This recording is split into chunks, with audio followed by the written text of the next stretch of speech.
অন্তত সওয়াব পেয়ে যাবে, এই নিয়তে আমরা দিয়ে দিতে পারি।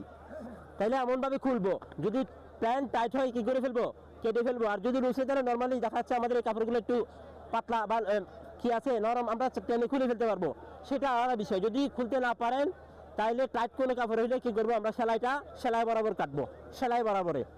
এবার আসেন, গোসলের প্রদানকারী নিজের হাতে একটি কাপড় জড়িয়ে প্রথমে তাকে উভয় দিকে ইস্তিনজা করান।